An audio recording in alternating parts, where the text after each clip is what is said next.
দীর্ঘ ২ দশকের প্রতীক্ষার অবসান ঘটতে যাচ্ছে। ২০ বছর পর আবারও বরিশালের মাটিতে পা রাখছেন বিএনপির শীর্ষ নেতা তারেক রহমান। আগামী ২০শে জানুয়ারি দুপুর ২টায় বরিশাল নগরের ঐতিহ্যবাহী বেলস পার্কে এক বিশাল নির্বাচনী জনসভায় প্রধান অতিথি হিসেবে উপস্থিত থাকবেন তিনি।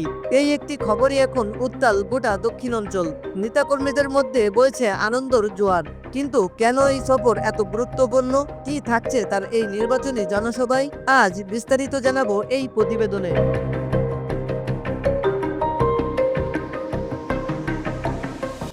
গত বুধবার রাতে গুলশান কার্যালয় থেকে আনুষ্ঠানিকভাবে এই সফরের সিদ্ধান্ত জানানো হয়।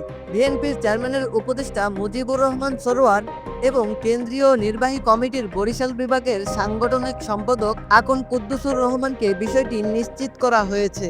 ২০ বছর সময়টা কম নয়। শেষবার যখন তিনি বরিশালে গিয়েছিলেন তখন রাজনৈতিক প্রেক্ষাপট ছিল ভিন্ন। দীর্ঘ সময় পর তার এই প্রত্যাবর্তনকে কেন্দ্র করে বরিশালের রাজনৈতিক অঙ্গনে নতুন প্রাণের সঞ্চার হয়েছে। বিশেষ করে নির্বাচনী জনসভা হওয়ায় এটি কেবল একটি সাধারণ সফর নয়, বরং আগামী দিনের রাজনীতির একটি বড় দিক নির্দেশনা হিসেবে দেখা হচ্ছে। তারেক রহমানের সফরের খবর ছড়িয়ে পড়ার পর থেকেই বরিশালের আনাচে কানাচে বয়েছে উৎসবের আমেজ। নগরের মোড়ে মোড়ে চায়ের দোকানে এখন একটাই আলোচনা, নেতা আসছেন। নেতাকর্মীরা তাদের প্রিয় নেতাকে বরণ করে নিতে শুরু করেছে ব্যাপক প্রস্তুতি। বেলস পার্কে বিশাল ময়দান প্রস্তুত করা হচ্ছে, তরুণ ব্যানার আর ফেস্টুনে ছেয়ে যাচ্ছে পুরো শহর। বরিশাল জেলা ও মহানগর বিএনপির পক্ষ থেকে দিনরাত চলছে জনসভাকে স্মরণকালের সেরা সমাবেশে পরিণত করার জন্য।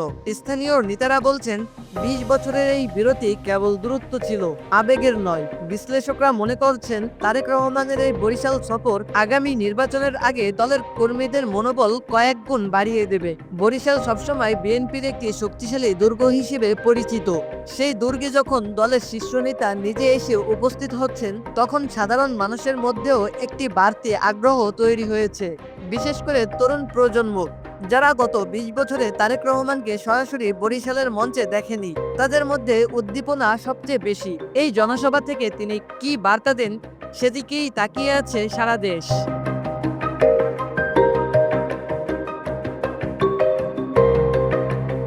সব মিলিয়ে ২০শে জানুয়ারি বরিশাল নগরী পরিণত হচ্ছে জনসমুদ্রে। নিরাপত্তা ব্যবস্থা থেকে শুরু করে সাজসজ্জা, কোনো কিছুতেই কমতি রাখছে না আয়োজকরা। আমরাও অপেক্ষায় থাকবো সেই মহেন্দ্রক্ষণের। তারেক রহমানের এই সফর কি বরিশালের রাজনৈতিক সমীকরণ পুরোপুরি বদলে দেবে? আপনাদের কি মনে হয়? কমেন্ট বক্সে আমাদের জানান। সংবাদ এবং রাজনীতির সব আপডেট পেতে আমাদের সাথেই থাকুন। ধন্যবাদ। আসসালামু আলাইকুম ওয়া রাহমাতুল্লাহ।